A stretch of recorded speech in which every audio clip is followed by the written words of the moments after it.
So now that we know that the hippocampus is critical for the formation of new memories, we need to start thinking a little bit about what changes actually happen at the level of the neuron when these memories are formed. So here's a short video that's going to introduce us to some of those processes and how they might look.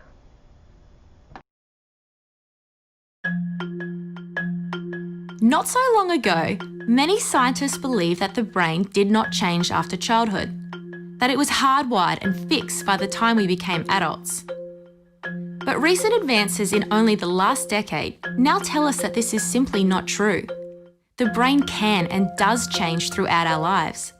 It is adaptable, like plastic. Hence, neuroscientists call this neuroplasticity. How does neuroplasticity work?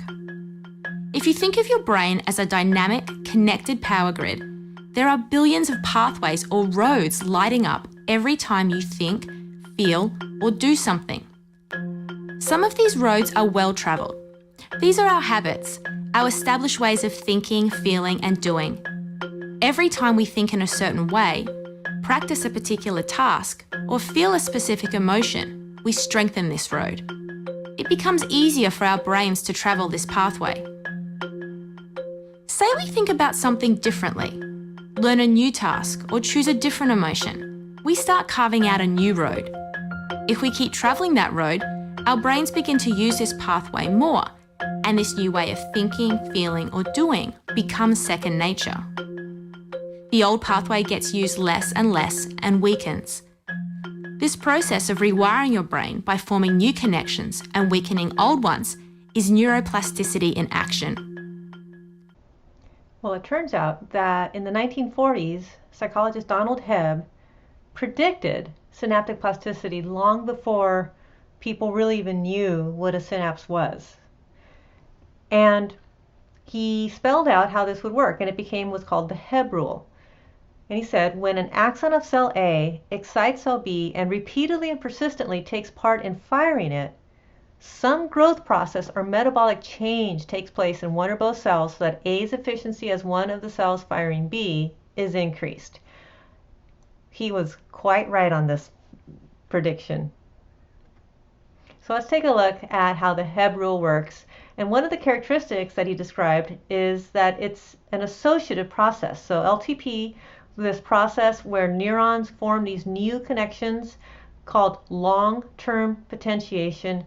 This process is an associative process where information is associated together, is connected together.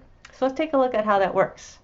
If you are relaxing someplace and you hear a sound, you might react because it's a sound you didn't expect to hear, but it's not particularly important to you, so you're going to go back and just do what you were doing before. Now, what if this sound ends up being associated with something really important and really unpleasant, like receiving some static shock on your finger? So now, whenever you hear that sound, you also get shocked. Now, what would happen if after repeatedly hearing that sound and getting shocked, you just hear the sound? You are more than likely going to react to that sound because you have formed an expectation that this shock is on its way. And so that's kind of what Heb was talking about, where if neuron A is initially too weak to make this neuron fire, but it's paired with one that consistently does make it fire, then it will gain the ability to make this neuron fire. And think of these three neurons as one being the neuron that processes the sound, one being the neuron that processes the shock, and the third one here being the neuron that processes your reaction.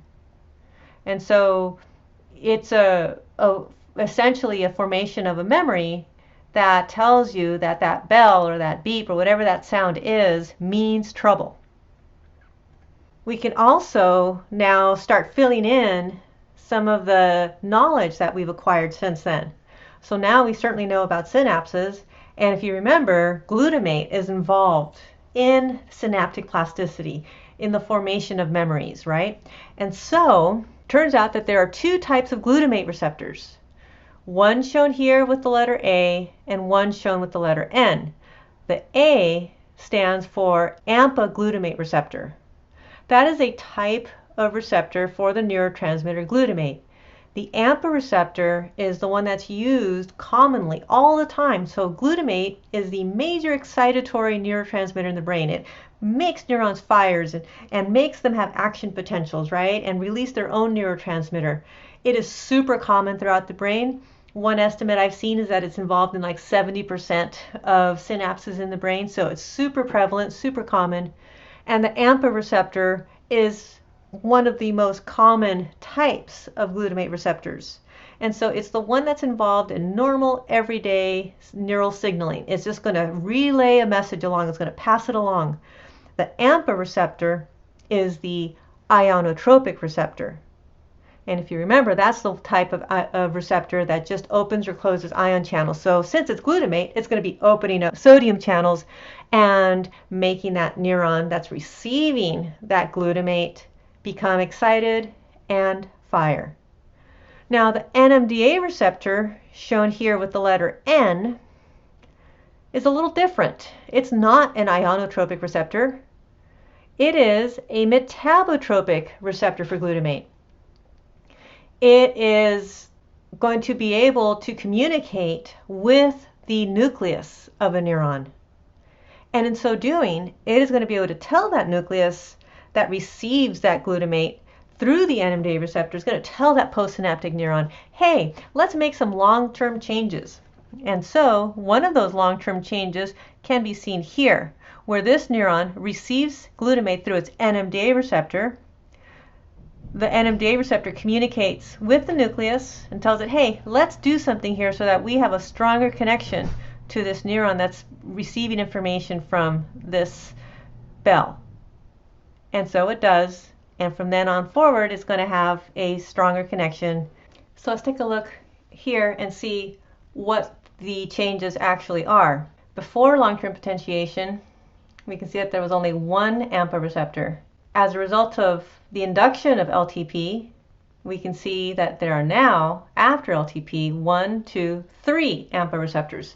By having more receptors, we make the postsynaptic neuron more able to absorb glutamate and to have a stronger reaction. Another change that happens is that we can go from there being one dendrite before LTP to 2 after LTP. So the changes can be increased numbers of receptors or an increased number of dendrites.